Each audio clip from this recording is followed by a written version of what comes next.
UP के उन्नाव में SP दीपक भूकर का ऑपरेशन क्लीन जारी है। पुलिस और लुटेरों के बीच मुठभेड़ हुई। पुलिस मुठभेड़ में 3 लुटेरे घायल हुए, 2 फरार हो गए। कार सवार बदमाशों ने भागने का प्रयास किया था। घेराबंदी में खुद को फंसता देख लुटेरों ने फायरिंग की। जवाबी फायरिंग में लुटेरों के पैर में गोली लग गई। कब्जे से 1.5 लाख कैश और ज्वेलरी बरामद की गई है। उन्नाव कोतवाली क्षेत्र के रघुनाथ खेड़ा की ये घटना बताई जा रही है। उसमें पुलिस को कुछ लीड मिली, जिसमें जो वहाँ पे हाउसमेट थी आफरीन, उसी की इस लूट की घटना में संलिप्तता थी। उससे पूछताछ में कुछ हमें क्रूशियल इनपुट्स मिले। उन इनपुट्स पे जब कोतवाली पुलिस टीम के द्वारा एक इनपुट पे चेकिंग की जा रही थी, उसी दौरान स्कॉर्पियो में सवार 5 बदमाश जो हैं उनके साथ पुलिस की मुठभेड़ हुई है। इसमें जो 3 बदमाश जो हैं वो पुलिस के द्वारा बाद मुठभेड़ गिरफ्तार किए गए हैं, जिसमें एक का नाम मिराज जो कि जनपद उन्नाव का ही है, दूसरा इरशाद है जो कि मुजफ्फरनगर जनपद का रहने वाला है, और तीसरा रविंदर है जो कि गौतम बुद्ध नगर जनपद का रहने वाला है। तीनों को मुठभेड़ के बाद गिरफ्तार किया गया है और उपचार हेतु उनको हॉस्पिटल भेजा गया है। इसके जो 2 अन्य साथी हैं वो फरार हो गए हैं, जिनको गिरफ्तार करने के लिए यहाँ पुलिस के द्वारा कॉम्बिंग की जा रही है। मौके से जो 3 अवैध तमंचे जो हैं वो बरामद हुए हैं, तथा जो वकील के यहाँ से लूटी हुई जो ज्वेलरी और जो कैश था वो भी मौके से बरामद हुआ है, और इसमें पुलिस के द्वारा अग्रिम वैधानिक कार्रवाई की जा रही है। संभल सांसद ज़ियाउर रहमान बर्क ने बीजेपी पर हमला बोला। महाराष्ट्र विधानसभा चुनाव में जारी बीजेपी के घोषणा पत्र को हवाई जुमलेबाजी कहा। निष्पक्ष चुनाव होने पर उन्होंने कुंदरकी में सपा की 50,000 वोट से जीत का दावा किया है। वहीं बीजेपी की वैसाखी जल्द हटकर देश में बड़े परिवर्तन का दावा किया है। महाराष्ट्र में चुनाव चल रहे हैं, ऐसे में बीजेपी का घोषणा पत्र जारी हुआ है, जिसमें उन्होंने लाखों में नौकरियां देने की बात की है, साथ में महिलाओं को 2100 रुपए का मुआवजा देने की भी बात की है। इसको क्या देखते हैं महाराष्ट्र में जो घोषणा पत्र जारी करा बीजेपी? ये घोषणा पत्र सिर्फ हवाई घोषणा पत्र है, क्योंकि मैं पूछना चाहता हूँ, अब तक वहाँ पर सरकार बीजेपी गठबंधन की थी, तो अब तक क्यों नहीं दे पाए वहाँ पर नौकरियां? क्यों अब तक गरीब लोगों की जो पेंशन या जो सहायता करना चाहते थे अब तक क्यों नहीं दे पाए? केंद्र सरकार के अंदर सरकार बने हुए इनकी 10 साल के अलावा 11वां साल चल रहा है। किसने रोका इनको? पूर्ण बहुमत की सरकार रही 10 साल। क्यों नौकरियां नहीं दी? क्यों महंगाई नहीं घटाई? क्यों भ्रष्टाचार खत्म नहीं हुआ? क्यों लोगों की मदद गरीबों की क्यों नहीं की गई? क्यों उनकी पेंशन को नहीं बढ़ाया गया? ये सिर्फ जुमलेबाजी है, इससे ज्यादा और कुछ नहीं। सिर्फ मैं उसको उसी नियत से देखता हूँ जिस प्रकार 15 लाख रुपए देने के वादे किए गए थे, उसी तरह से ये इस टाइप की अनाप शनाप बातें कर रहे हैं, और चुनाव खत्म होने के बाद ये भूल जाएंगे कि इन्होंने अपने घोषणा पत्र में कहा क्या था। उत्तर प्रदेश में 9 सीटों पर उपचुनाव हो रहा है, जिसमें कुंदरकी विधानसभा भी है, जिसमें आप पहले वहां से विधायक भी रहे। लेकिन देखा जा रहा है उत्तर प्रदेश में रैलियां योगी आदित्यनाथ कर रहे हैं, वो लगातार सपा पे हमला कर रहे हैं। अभी उन्होंने कहा है कि सपा के जो भूमाफियाओं का और कई आरोप उन्होंने लगाए हैं। साथ में उन्होंने कहा है कि वहाँ सपा की सरकार में जो महिलाएं हैं वो सेफ नहीं रही। इस पर क्या कहना चाहेंगे? खुद वो देखें, पहले अखबार, आज के अखबार उठा करके देखें, न्यूज चैनल को देखें कि क्राइम समाजवादी की सरकार के मुकाबले अब कितना है। क्या जो जीरो टॉलरेंस की वो बात करते हैं कि हम क्राइम को जीरो टॉलरेंस पे लाकर खत्म करना चाहते हैं, खाली कहने से कुछ नहीं होता, ये सिर्फ हवाई बातें हैं। और आज भी जो गुंडे मवाली हैं वो अपनी मनमर्जी मुताबिक हरकतें कर रहे हैं। और जहां तक चुनाव का मसला है, चुनाव के अंदर सरकार पुलिस प्रशासन का दुरुपयोग कर करके चुनाव को अपनी तरफ खींचना चाहती है, जीतना चाहती है, जो कि सिर्फ हमारे ही पार्टी के खिलाफ नहीं बल्कि संविधान के भी खिलाफ है। हम चाहेंगे कि चुनाव आयोग को ये सख्ती करनी चाहिए पुलिस प्रशासन के साथ साथ उत्तर प्रदेश सरकार पर भी, कि उसको अपनी छवि बरकरार रखने के लिए ये चीज साफ करना चाहिए कि चुनाव संविधान के जरिए होगा, ना कि सरकार के डंडे की जरूरत पर। और अब मैं भी जैसे कुंदरकी विधानसभा में विधायक रहा, आज लोकसभा से सांसद हूँ, अब मैं चुनाव प्रचार में वहां पर कर भी रहा हूँ। तो 2 दिन मैंने वहां पर घूम के प्रचार किया, तो जिन लोगों के यहाँ गया मैंने सोशल मीडिया पर डाल दिया था, तो बाद में उनके यहाँ पर दबाव बनाया गया। अब मैं खुद चुनाव प्रचार कर रहा हूँ, विधानसभा क्षेत्र में कुंदरकी में जा रहा हूँ, तो मैं उस चीज को सोशल मीडिया पर वायरल नहीं कर रहा, ना मीडिया में दे रहा। उसकी वजह यह है क्योंकि जब वो चीज पता चलेगा मैं कहाँ कहाँ गया, तो फिर ये उन लोगों के हाथ दबाव देकर के उन लोगों को अपनी तरफ करने के प्रयास करेंगे, जो कि अभी तक चल रहा है। इसलिए हम अपना प्रचार कर रहे हैं और हमें उम्मीद है समाजवादी पार्टी के अगर जब चुनाव ईमानदारी से अगर धांधलीबाजी ये नहीं करेंगे तो हमारी विधानसभा की कुदर की सीट 50,000 वोटों से जीतेगी, अगर ईमानदारी से निष्पक्ष तौर पर अगर चुनाव होता है तो। ऐसे में हम देख रहे हैं कि बिहार में तेजस्वी यादव ने पिछले चर्चा तो क्या कहना चाहिए? सही किया मांग इसमें, और मैं तो कह रहा हूँ जो बैसाखी हैं इस केंद्र सरकार की, उनकी भी ये चीज तय हुई थी कि उसको वो करेंगे, लेकिन ये उस वादे को पूरा करने नहीं वाले। और उन लोगों को भी ये चीज समझ आ जाएगी कि बीजेपी सिर्फ लोगों को और खास तौर से अपने सहयोगी दल को ठगना जानती है, इसके अलावा और कुछ नहीं। और आने वाले समय में जब उनको इस चीज का एहसास होगा तो ये बैसाखियां भी बीजेपी की सरकार से हट जाएंगी और इंशाल्लाह इस देश के अंदर एक बहुत बड़ा परिवर्तन आएगा सरकार का। यूपी के संभल में रस्सी पर कपड़े सुखाने के विवाद में संतोष की पिता और भाई ने पीट कर हत्या कर दी। संतोष की पत्नी की तहरीर पर पुलिस ने सविता के ससुर और देवर पर हत्या का मुकदमा दर्ज कर जांच शुरू कर दी है। घटना के बाद से दोनों फरार हैं। फिलहाल अभी तक किसी की गिरफ्तारी नहीं हो सकी है। क्या नाम है आपका? सुनीता। अच्छा, जो आपके घर में जो घटना हुई है कैसे हुई थी? जो ऐसे हुई यहाँ नहीं बांध रहे जो बंद रही है कपड़ा सुखावन के पे मैंने कपड़ा धोए तो डोकर ने खोल दी लट्टू लगे भाई पर यहाँ कपड़ा ना सुखावन दूंगो मैंने नौकरी ना सुखावन दे रहने दो मैंने कोठे में बंद कर दे डोकरा डंडा लेके भाई पर कोठे में तो निकाल ले कोठे में मैंने कुआर लगा दी ना डोकर ने झटका ऐसे मारो कुआर में तो पता नहीं कुआर टूट गई झटका लगो कुआर खुली गई निकाल ले दुकान दोनों बाप पुत्र ने मुड़ फोड़ दो। किस किस ने? सोनवीर ने और ऋषिपान ने। सोनवीर और ऋषिपाल। हाँ। अच्छा, तो कब की कितनी देर की घटना, कितने दिन पहले की घटना है? 10 बजे की बात है। 10 बजे के करीब। आपके अभी पुलिस की सूचना नहीं की आपने कोई? अभी मैं मेरे ठीक। आज दिनांक 11 नवंबर को तकरीबन 12:30 बजे एक सूचना प्राप्त हुई कि गांव मेहुआ हसनगंज की मढ़ैया में एक व्यक्ति संतोष की दौरान इलाज मृत्यु हो गई है। पूरा घटनाक्रम में ये पता चला कि जो मृतक है उनकी पत्नी का उनके ससुर ऋषिपाल और सोनपाल जो कि उनके देवर है उनके साथ एक मामूली सा कपड़े सुखाने को लेकर विवाद हुआ था, जिनमें उनके पति संतोष और ससुर और देवर के अंदर हाथापाई हो गई। फिर दोनों द्वारा लाठी डंडे से पीट कर जो मृतक है उसको गंभीर रूप से घायल कर दिया गया, जिसकी फिर दौरान इलाज मृत्यु हो गई। इसके अंदर जो सविता है उसे तहरीर प्राप्त कर अभियोग पंजीकृत किया गया है और जो मृतक के पिता और भाई हैं उनके लिए लगातार दबिश दी जा रही है और साक्ष्यों के आधार पर अग्रिम विधिक कार्रवाई की जाएगी। यूपी के हमीरपुर में बैंक मित्र के साथ बाइक सवार बदमाशों ने लूट की घटना को अंजाम दिया। बाइक सवारों ने आंखों में मिर्ची पाउडर डालकर घटना को अंजाम दिया। बैंक से पैसे लेकर जा रहे युवक से 1,80,000 रुपए की लूट की। दिन दहाड़े हुई लूट की घटना ने खोली मौदहा पुलिस की पोल। मौदहा कोतवाली इलाके के छिमौली रोड रपटा की ये घटना बताई जा रही है। ये मौदहा से बैंक से अपने इंडियन बैंक से पैसा निकाल के जा रहे थे। आज बैंक से 1,80,000 रुपये निकाले थे।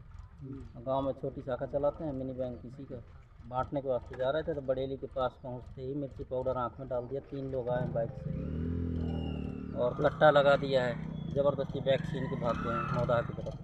जी। यूपी के संभल में कांग्रेस अध्यक्ष के सीएम योगी आदित्यनाथ पर दिए गए बयान पर पूर्व कांग्रेस नेता आचार्य प्रमोद कृष्णम ने खड़गे पर जमकर बरसे। उन्होंने राहुल गांधी और मल्लिकार्जुन खड़गे के हिंदू होने पर शक जता दिया। वहीं उन्होंने इस काल को सनातन का काल बताया। वहीं राहुल गांधी खड़गे से सवाल किया कि वे बताएं कि क्या वे हिंदू हैं। कहा कि राजनीतिक और प्रेम का मुझे पता चला है जब मैं पूरी एक यात्रा से घूमकर पहुंचा। प्रियंका की जो चुनाव के बीच कहा है उन्होंने राजनीति में प्रेम की वैल्यू समझे। देखिए राहुल गांधी जी का प्रॉब्लम ये है कि वो गमले में उगे हुए पौधे हैं, मोदी बरगद का दरख्त है। अब गमले में उगा हुआ पौधा बरगद से कैसे लड़ेगा? राहुल जी को बहुत अभी सीखने की जरूरत है। जब तक उन्हें कुछ समझ में आएगा तब तक दुनिया बदल चुकी होगी। महाराज जी आज कलकी महोत्सव का समापन समारोह है, अंतिम दिन है, जो है क्या कहना चाहेंगे, किस तरह से रहा इस बार का कल्की महोत्सव, क्योंकि इसी वर्ष जो है प्रधानमंत्री जी ने यहाँ पर शिलान्यास किया। देखिए, श्री कल्की धाम दुनिया का ऐसा एक पहला अनूठा धाम है जो भगवान के अवतार से पहले स्थापित हुआ। 18 साल का संघर्ष उस दिन समाप्त हुआ जिस दिन भारत के यशस्वी प्राइम मिनिस्टर आदरणीय नरेंद्र मोदी जी ने इस स्थान पर आकर के शिलान्यास किया। ये सनातन के उत्कर्ष का काल है, जहां एक तरफ जहां भगवान आया अयोध्या में मंदिर बन के तैयार हुआ, और जहां भगवान आएगा वहां मंदिर बनना शुरू हो रहा है। और श्री कल्की धाम एक ऐसा धाम है जहां भगवान के 10 अवतारों के 10 अलग अलग गर्भगृह होंगे। आपको सबको मालूम है, आज हमारे बीच में हरियाणा के भाजपा के प्रदेश अध्यक्ष आदरणीय मोहनलाल जी बडोली, पंडित मोहनलाल बडोली जी पधारे हैं। हम उन्हें शुभाशीष भी देते हैं इस गर्भगृह के पावन धरा से, और शुभकामनाएं भी देते हैं और उनका स्वागत भी करते हैं। आचार्य जी, जिस तरीके से राजनीतिक सवालों की बात की जाए तो जो है जिस तरीके से पहले वक्फ बोर्ड था, उसी तरीके से अब जो है सनातन बोर्ड बनाने की भी मांग की जा रही है। देवकीनंदन ठाकुर ने ये मांग जो उठाई है, किस तरह से देखते हैं, क्योंकि 16 तारीख को जो धर्म संसद भी देखिए, सनातन बहुत विराट शब्द है।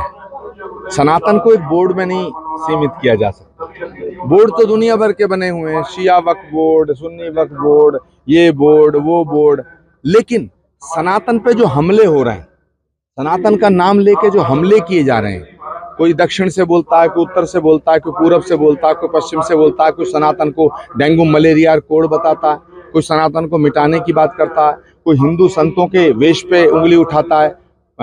योगी आदित्यनाथ जी के विषय में जो खड़गे जी ने बोला है, कांग्रेस के प्रेसिडेंट ने, ये घोर निंदनीय है, घोर आपत्तिजनक है। और मैं आदरणीय खड़गे जी बड़े बुजुर्ग नेता हैं, लेकिन मुझे ऐसा लगता है कि कोई भी हिंदू संतों का अपमान नहीं करता, तो मुझे उनके हिंदू होने में शक हो रहा है।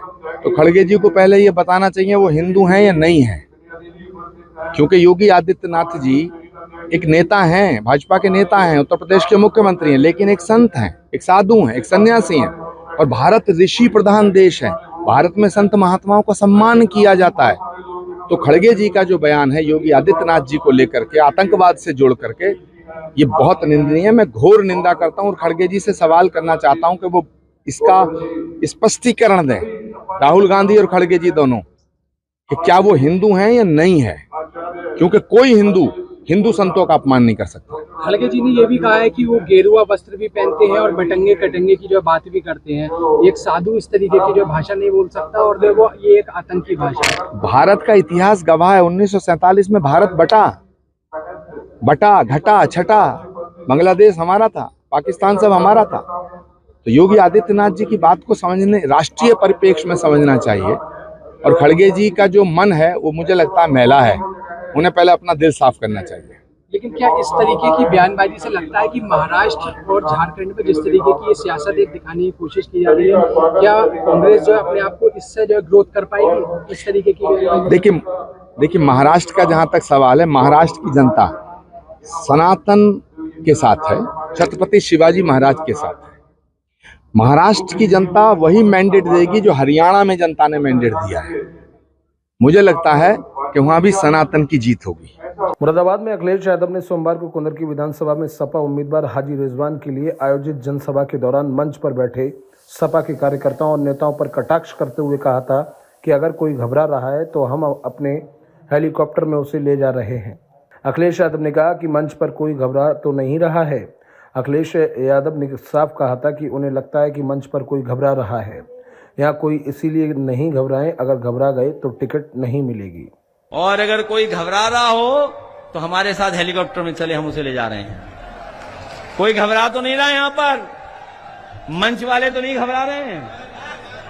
मुझे लगता है कोई मंच पे घबराने वाला बैठा हुआ है। तो कोई घबराने वाला तो नहीं है। ये कोई इसलिए नहीं घबराएंगे, अगर घबरा गए तो टिकट नहीं मिलेगी इनको। अगर इन्होंने अधिकारियों से सांठ-गांठ की, मैं कह रहा हूं अभी किसी अधिकारियों से सांठ-गांठ मत करना, कोई दोस्ती नहीं है। ये कोई एक गड़बड़ तो नहीं कर दोगे? कोई है तो नहीं ऐसा जो मिला हुआ हो अधिकारियों से? ये देखो अधिकारी भी साथ देने लगे, सब मुस्कुरा रहे हैं, सब साथ देंगे आपका।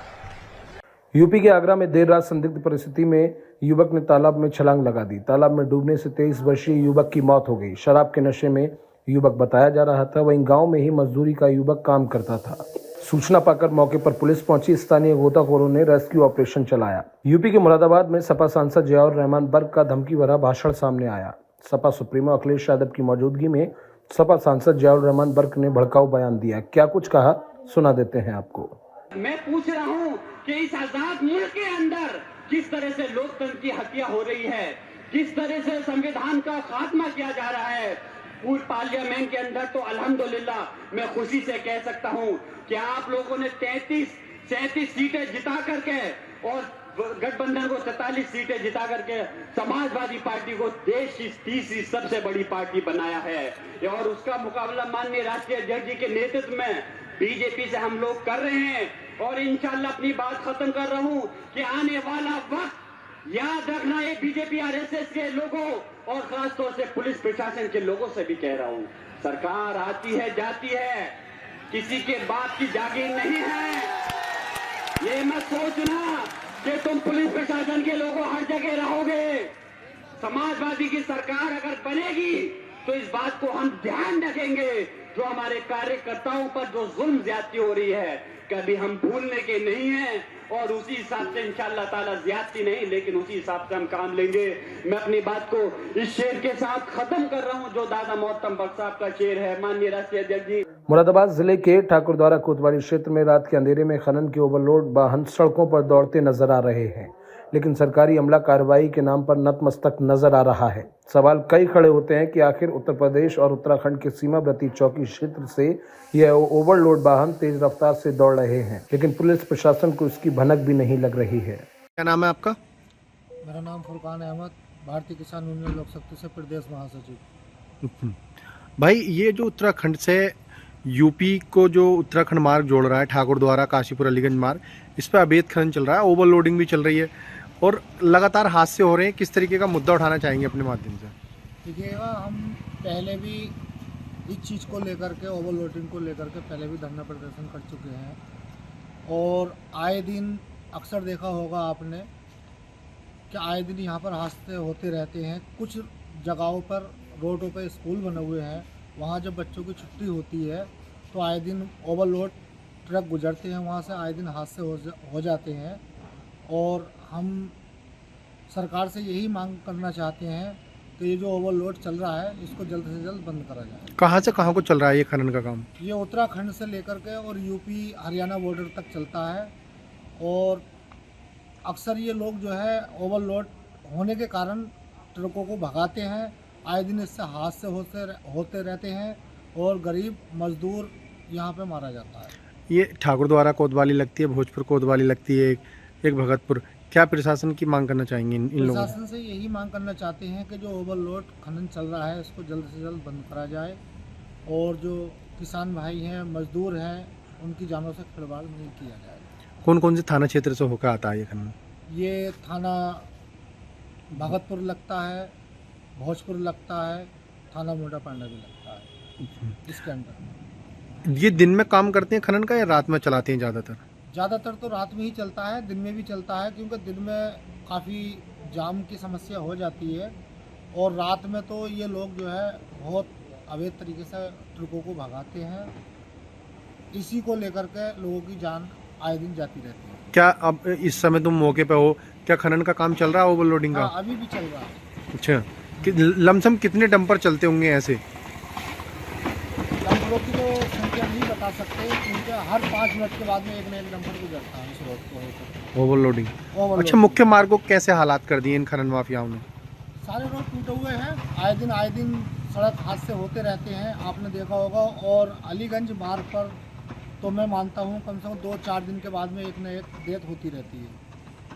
क्या मांग करना चाहेंगे अपने संगठन के माध्यम से? भारतीय किसान यूनियन लोक शक्ति के तरफ से मैं ये मांग करना चाहता हूँ, ये जो ओवरलोडिंग चल रही है इसको जल्द से जल्द बंद करा जाए।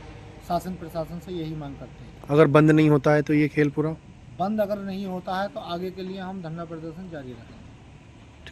मुरादाबाद जनपद की 29 केंद्र की विधानसभा उपचुनाव के मद्देनजर क्षेत्र में शांति और सौहार्द स्थापित करने और असामाजिक और शरारती तत्वों के खिलाफ कड़ी कार्रवाई करने का संदेश देते हुए पुलिस फोर्स बीएसएफ फोर्स के साथ बूढ़ा पांडे थाना प्रभारी रामकृष्ण शर्मा के निर्देशन में थाना क्षेत्र के ग्राम वीरपुर थाना सिरसखेड़ में लाउड स्पीकर के माध्यम से फ्लैग मार्च निकाला गया।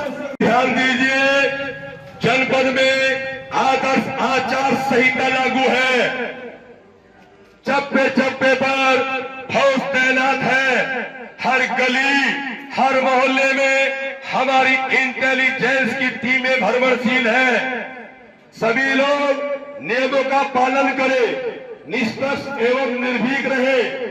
यदि किसी व्यक्ति ने चुनाव के दौरान किसी भी प्रकार की गड़बड़ी करने का प्रयास किया या चुनाव को प्रभावित करने का प्रयास किया या सोचेगा भी, ऐसे व्यक्तियों का चिन्हीकरण कर लिया जाएगा और उनके खिलाफ कठोर कानूनी कार्रवाई भी की जाएगी। इसलिए हम अपील करते हैं, चुनाव को निष्पक्ष शांतिपूर्वक सकुशल संपन्न कराने में एक अच्छे नागरिक की भूमिका निभाए और कानून का पालन करते हुए पुलिस प्रशासन का सहयोग करे। यदि किसी व्यक्ति ने गांव में, गली में या मतदान केंद्र स्थल पर किसी भी प्रकार से गड़बड़ी करने की सोचेगा भी, ऐसे व्यक्तियों के खिलाफ कठोर कानूनी कार्रवाई की जाएगी। इसलिए अच्छे नागरिक होने का परिचय दें और चुनाव को शांतिपूर्वक संपन्न कराने में अच्छे नागरिक की भूमिका निभाएं। धन्यवाद। यूपी के अमरोहा में तिगरी मेले का विधिवत शुभारंभ किया गया। हवन पूजन कर ये शुभारंभ किया गया, वहीं जलाभिषेक के साथ शुभारंभ किया गया।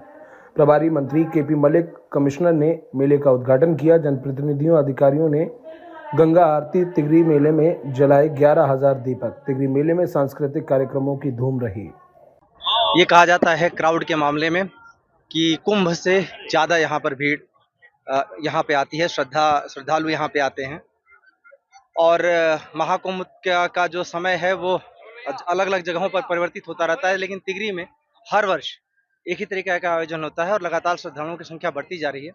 अमरोहा पे दायित्व ज़्यादा है क्योंकि गंगा जी की धारा थोड़ी सी उस तरफ को शिफ्ट भी हुई है, इस नाते जिम्मेदारियां ज़्यादा थी और उसके अनुरूप प्रशासन ने पूरी तैयारी की है। जिलाधिकारी और पुलिस अधीक्षक की अगुवाई में पूरी प्रशासन की टीम ने जिस तरीके की व्यवस्था चाहिए थी वैसी उचित व्यवस्था की है। सुरक्षा से लेकर और यहाँ के प्रबंध, बेहतर प्रबंध सभी के लिए हर तरीके के प्रयास किए गए हैं। इसमें नयापन लाने की भी कोशिश की गई है और दिनों दिन जिस तरीके से आप देख रहे हैं, जैसे जैसे तिगरी का एक एक वर्ष मैं भी देख रहा हूँ, सुधार और बेहतरी हो रही है। हमें पूरी उम्मीद है कि आगे आने वाले समय में इसको एक नई दिशा, पर्यटन को भी नई दिशा मिलेगी इससे और अमरोहा को भी नई दिशा मिलेगी। और जो गंगा स्नान का जो लोगों के लिए महत्व है वो निश्चित रूप से लगातार एक साथ है। मैं लोगों से ये भी अपील करूंगा कि अपनी सुरक्षा का ध्यान रखें। जिस समय गंगा स्नान करने आए बेवजह एडवेंचरस न बने। जितना सुरक्षा व्यवस्था जो आपके लिए प्रशासन ने तय की है उस सुरक्षा व्यवस्था के दायरे में रहकर स्नान करें। गंगा जी की धार में बेवजह न जाएं। एक और दूसरा, हमारी जिम्मेदारी है कि सबसे प्राचीन नदी है गंगा जी, जिनकी हम पूजा करते हैं। आगे ये हमारे लिए प्राणदायिनी है, जीवनदायिनी है। इनको प्रदूषित किसी भी तरीके से ना हो, ये हम प्रयास करें। अपनी हर एक तरीके से योगदान दें इसमें। मैं सबको मेले की और गंगा स्नान की शुभकामनाएं देता हूँ।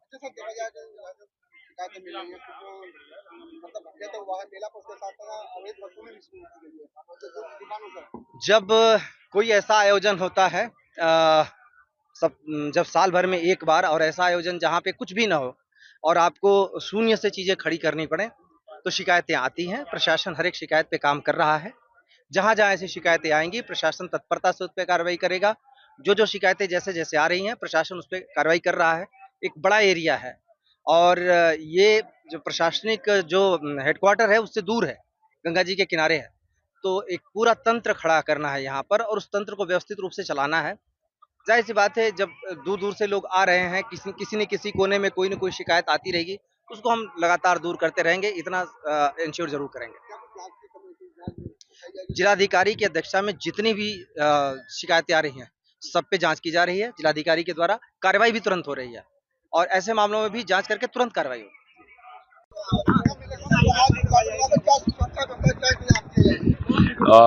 पुलिस इंतजाम के लिए पूरे एरिया का हम लोगों ने 25 सेक्टर बनी है और 5 जोन बना है और पूरी मेला इलाका में मोर देन 50 सीसीटीवी कैमरा का माध्यम से निगरानी कर रहा है। कंट्रोल रूम से लाइव फीड ले रहा है हम लोग लगातार। इसके अलावा ड्रोन कैमरा का माध्यम से निगरानी करवा रहे हैं और इसके साथ कई पूरी मंडल से और जोन से फोर्स लगी है, पर्याप्त सिविल पुलिस और पीएसी और एसडीआरएफ और जल पुलिस सब ड्यूटियां डिप्लॉय किया है। हम लोग लगातार 24/7 हमारा वरिष्ठ अधिकारी लोग यहाँ पे कैंपिंग करवा रहे हैं और साथ साथ पूरी निगरानी हम लोग का पूरी कैमरा का माध्यम से त्रिनेत्र के माध्यम से लगातार सभी एक एक व्यक्ति की हम निगरानी करवा रहे हैं और पर्याप्त पुलिस का इंतजाम किया है पूरी मेला सब कुछ सम्मान करने में।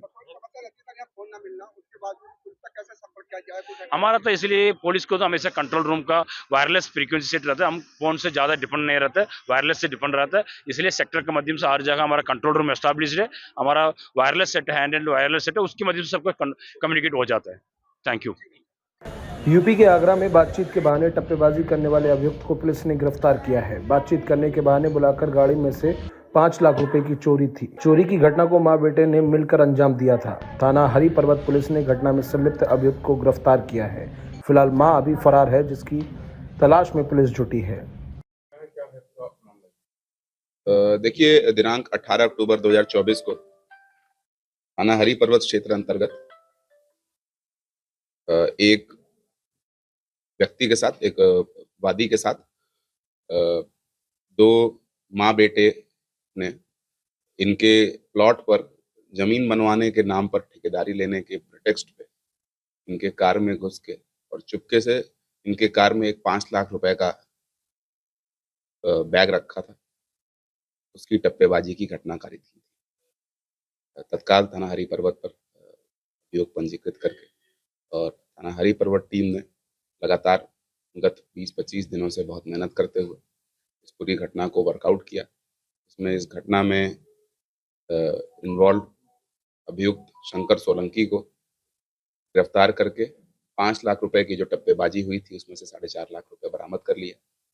और पूछताछ में अभियुक्त ने बताया कि अभियुक्त और उसकी मां ने इस बैग को आइडेंटिफाई करके इनकी गाड़ी में घुस के और इन्होंने समझ लिया था कि इस बैग में कैश ही रखा हुआ था और बहुत ही चालाकी से इनको वो पैसों से भरा हुआ थैला उसको पार किया। सुसंगत धाराओं में अभियोग पंजीकृत है और इसी अभियोग के अंतर्गत अभियोग को माननीय न्यायालय में प्रस्तुत करके और न्यायिक अभिरक्षा में भेजा जा रहा है। अभियुक्त के साथ अभियुक्त की मां भी इस घटना में शामिल थी, जो कि वांछित है। शीघ्र ही उसको गिरफ्तार करके 100% बरामदगी सुनिश्चित की जाएगी। इस गुड वर्क के लिए थाना हरि पर्वत पुलिस को मेरी तरफ से 25,000 रुपये कैश रिवॉर्ड दिया जाता है।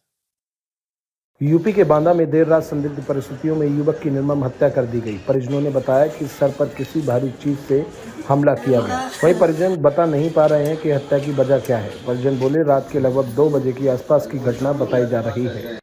क्या नाम है आपका? मृतक आपका कौन था? क्या नाम था उनका? क्या घटना हुई उनके साथ?